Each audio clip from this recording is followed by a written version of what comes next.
Have you ever found yourself spending way too much time on your phone, scrolling the day away, and then you run into some photo that makes you want to create?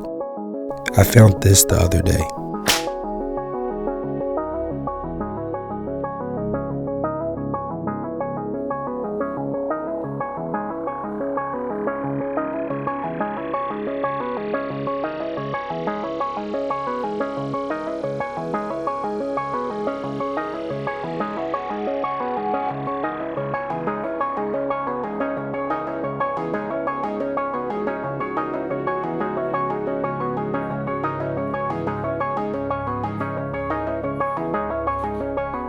So let's do a little cinematography breakdown of that video. Number one, before we get into that, that is not real cigarettes.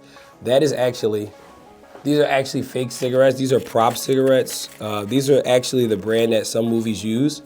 They're other brands, but they look like real cigarettes and they burn like real cigarettes.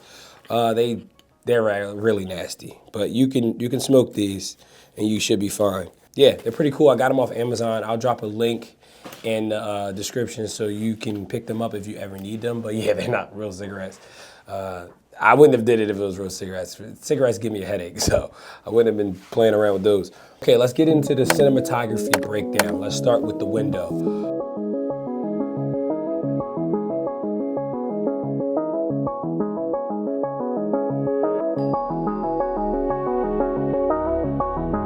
Two things with the window. Number one, the window light is a big thing because you can light a window so many different ways.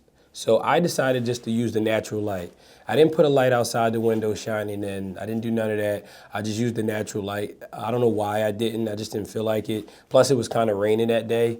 Before, it wasn't raining at the time.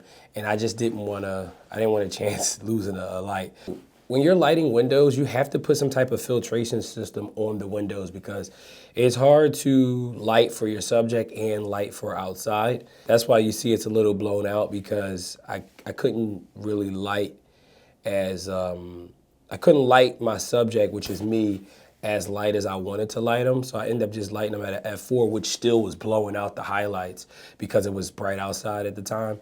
So I kept it at like an f4, a little bit lower maybe, and I just built from there. Camera gear.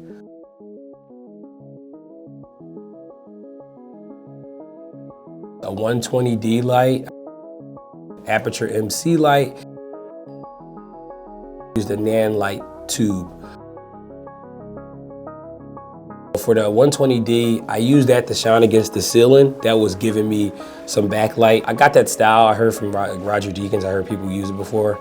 If you don't have nowhere to rig a light to shine that way, what you can do is take a light, use like a spotlight mount on it and shoot it against the wall, and then that'll give off the impression that that's a light coming from that way. So that's what I did. For the aperture MC light, that was just there to motivate the candlelight. The candlelight naturally is not gonna give off that much light, so that was good for that. So the Titan tubes came in last. So at first when I lit this, I just had the aperture MC light and then I just had the 120D kind of giving me a silhouette look. And when I looked at it in post, I'm like, I don't really want a silhouette. So I went back and then I used the Titan tube to give fill the shadows, so it gives me some detail in my shadows.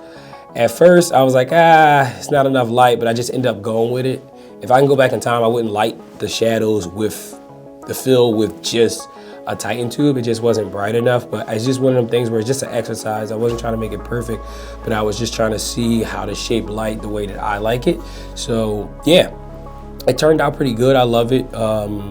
And in post, it was my first time really using DaVinci, so this was all color graded in DaVinci, edited in DaVinci because I just wanted to try it out, and I kind of want to move towards DaVinci because I'm seeing a lot of people are getting like certain colors and certain looks out of DaVinci that I would like to adapt to my projects that just Adobe Premiere is just not giving us. Other than that, I love Adobe Premiere, but I just can't get the colors, and I couldn't get the right colors that I want out of Premiere. It's just, I don't know, it's just something about a DaVinci Resolve. It's like their colors are just better.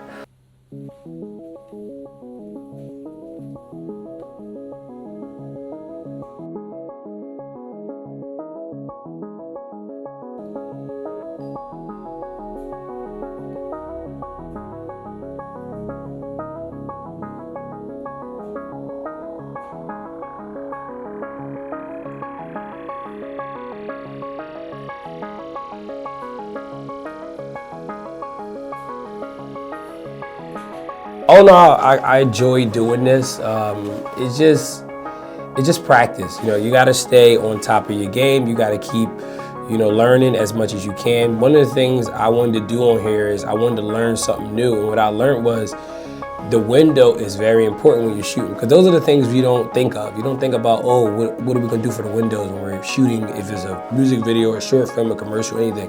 Those are the things sometimes people leave out, and that will make the difference sometimes, is those kind of small details, putting some type of filtration system over the windows so you're not blowing out the windows. And the quickest way to look like an amateur film is when you start blowing out highlights.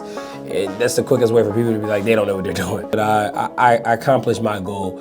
I wanted to learn something new. It's nowhere near perfect, but film is all art. No, there's no perfect way to shoot a film. So just set out to do something new and learn something new, and just keep building and put those tools in your bag as you grow as a filmmaker, and that's what I just plan on doing. I'll see you guys on the next video, and make sure you guys check out any of my other videos that I released, and if you haven't already, check out my short film that I dropped last summer. It's amazing. I love it. It's lit perfectly for me, and I enjoyed shooting that, so make sure you guys check that out, and I'll see you guys on the next video. Peace. Got my notes, man. Got my notes, man. Once you got your notes, you're all good.